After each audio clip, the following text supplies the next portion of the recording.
Cisco by Daniel Ellsberg. Edward Snowden, let me start with you. What quality, what characteristic do you think defines a whistleblower? What makes someone such as yourself or Daniel go public with state secrets, take such massive risks with your reputation, with your career, with your safety? It's a very difficult and kind of complex question, because I typically don't classify people. I don't like the whistleblower terminology, the hero terminology, or traitor terminology. Anything where we're otherizing people, it creates distance between them. But if we want to think about the general behaviors that people share, the general choices that they make, I think it ultimately comes down to, you see a structure of laws where the legality of the times are becoming more and more divorced from the morality of our daily lives, the daily decision making, the sort of values we hold. And when we have that, you ultimately have to make a choice about what do you have a greater commitment to, the law or to justice. And that's what being a whistleblower is about to me. Daniel, do you share that view? What was going through your mind back in 1971 when you took that decision to go up against the US government over Vietnam? Well, I feel a great identity with Edward Snowden. I think a whistleblower tends to be an insider who has been aware for some time, often, and been silent about abuses or injustices, crimes, lies, like many of his colleagues have been aware. And there comes a time when he or she realizes it's wrong to continue to be silent, to hold these secrets away from the outsiders who are being harmed by the secrecy of that information. Edward, a lot of people shrug their shoulders and say, so what if spy agencies spy on people? That's what they're paid to do. Or they say, if you've got nothing to hide, you've got nothing to fear. When I hear that, I think, saying that you don't care about the right to privacy because you have nothing to hide is no different than saying you don't care about freedom of speech because you have nothing to say. It's a fundamentally un-American principle.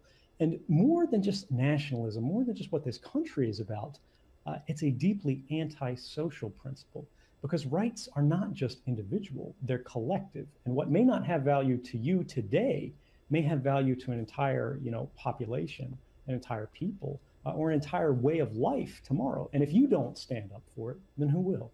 In 2009, back when you were working for the CIA, I believe, you went on an internet chat forum and wrote that people who leak classified information to the press should be, quote, shot in the balls. How did you go from being that guy to being the guy responsible for the biggest leak of government secrets in US history? Well, so first off, I have to say, as a privacy advocate, that I've never claimed authorship of that. And it would be sort of irresponsible for me to say people who have been digging into these old statements and trumpeting them to sort of criticize someone, that's something we should support. But for the sake of argument, let's say yes. Let's say I wrote that. If I did write that, it's important to think about the fact that it doesn't really matter what anybody thinks at a given point in their development, right? Because I came from a federal family. And when you're someone like me who sort of grows up in the system where you believe everything the government says is likely to be true, because why would they possibly lie to us? And you find more and more clear evidence that not only is the public being misled, but they're being misled on the basis of programs that are not effective, and in some ways are actively harmful. You have to think about, how would that change your view? How would that change your personality? And what would you do? But as for harmful, you've also argued in the past that they're illegal, they're unconstitutional. And yet last week, we saw a federal appeals court in Washington seem to suggest that what the NSA is doing in terms of collecting phone data, etc., may be legal, which, if that's the case, would be a blow to your cause, would it not? There is no longer a question of whether the NSA's mass surveillance programs were legal or illegal. That's actually been resolved in the ACLU versus Clapper when it was ruled that these programs were unlawful. The issue that we're seeing in the courts, and this is an ongoing thing for the last 50 years, is that courts won't tell you whether or not a program is lawful or unlawful until you can prove that it actually exists. And when the government denies that these programs exist, the only way we can ever get a hearing on whether they're lawful or unlawful, constitutional or unconstitutional, is if we have whistleblowers come forward and reveal actual classified evidence, which allows the courts to say under their own rules, this is a real program, this is a real controversy that must be resolved. There's a big debate about how you ended up living in Russia. Regardless of how you got there, You did choose of your own volition to say this about Russia once you arrived. These nations, including Russia, have my gratitude and respect for being the first to stand against human rights violations. They have earned the respect of the world. Surely you must now, listening to that, regret making that pretty odd statement, given Russia's own awful human rights record. Is it something you want to withdraw? Do you want to take that statement back? Well, no, I think it's out of context. So it's important to actually look at it in a broader perspective. It was a list of nations. Yes. And the specific context of the statement was the first to stand up against the violations of the powerful. Yes, you referred to Venezuela, Bolivia, Nicaragua, Ecuador. But you did start the sentence with Russia, and you then said, earn the respect of the world. A lot of people see Russia's actions in Chechnya, Russia's actions abroad in terms of dealing with dissidents, journalists at home, and say, under no scenario is Russia a small nation, and under no scenario should it earn the respect of the world on human rights. When I was speaking about this, I wasn't talking about the government specifically. I was talking about the nation as a people. And when you think about what's going on with these different populations, they're all struggling. And yes, when you look in Russia domestically, they have huge human rights difficulties, as with many other countries around the world. But what you also see in these countries is that there's a very strong movement to improve human rights. And while the government itself may work against that, the people obviously are trying to advance that. And I think that's something to improve. And I would point out that I've been extremely critical of Russia's human rights record, particularly as it relates to the internet, because we've seen a growing amount of censorship, a growing amount of critical, controlling, bad, and honestly, completely unnecessary laws. Would you describe President Putin as an authoritarian leader, a dictator? How would you describe him? I don't think anybody would question the assertion that he's an authoritarian leader. That's sort of his brand. What happens in August 2017, almost exactly 2 years from now, when your temporary asylum period in Russia expires? Where do you go next? Is the US is a US return a possibility? We had President Obama's former Attorney General Eric Holder recently saying that the possibility of a plea deal was still on the table, although other US officials have said that the chances of a deal are now, quote, close to non-existent. Right. So all of the officials that say close to non-existent are speaking anonymously off the record. Eric Holder did make a significant sort of concession there, which is that people recognize that sort of a show trial, which is what's on the table right now, is not in the interests of the public. It's not in the interests of the government. It's not in anyone's interests, including my own. I have been consistent in saying that the only thing I want from the government in order to come back and stand trial is guarantees of a fair trial where I can, put forth a public interest defense. Let me put that point to Daniel Ellsberg. Daniel, a lot of people say Edward Snowden should follow your example. Come back regardless of whatever terms are offered and face a court of law. What do you say to them? I think Edward Snowden learned from my example and from that of many others like Tom Drake and really all of the whistleblowers who have been tried under President Obama. None of them has had a fair trial. I did not have a fair trial and could not have had under the Espionage Act, which did not permit me even to tell the jury ever why I had copied the Pentagon Papers, what my motives were, what I thought the benefit would be, what the harm might have been and what it wasn't. None of that was allowed in under the strict liability of the Espionage Act, which is what Snowden would be tried under. The fact is, I did have a fair ending to my trial.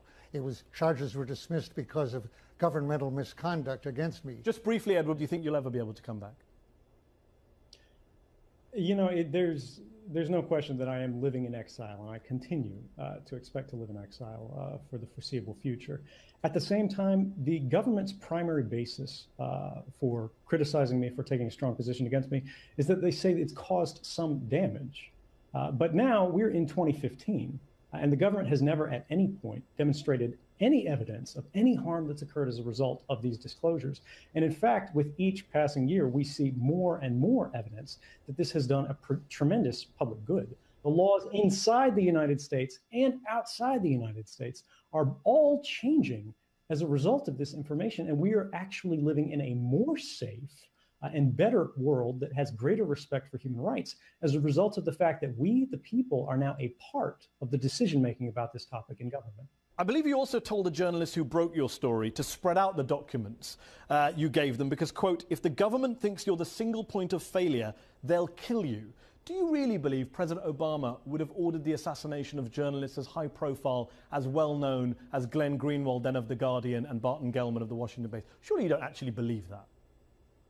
Certainly not in a way that would not be deniable. But at the same time, we have to look at the history of these cases. The President of the United States has already authorized the extrajudicial killing of a United States citizen far from any battlefield. And when you have that precedent set, and you think about the fact that from the government's perspective, these programs were necessary. They were vital to the national security of the entire nation. And there was one individual somewhere who, by interfering with sort of their ordinary operations, by doing any kind of operation, whether it was stealing their working materials, their journalistic materials, or whether it was indeed interacting with them in a physical nature, which would basically, I'm not going as far as to saying they would be killed. I do think that's a little bit too far. But the bottom line is you have to prepare journalists who have never worked in intelligence, who aren't they don't have a history in the Central Intelligence Agency, how seriously to take the reporting process. And when you say, if you are the single point of failure, if you make some mistake and advertise yourself as the one individual who the government can act against to stop this story, they will do so. I think that's a fair point and an important one to be made. How about Hillary Clinton, former US Secretary of State?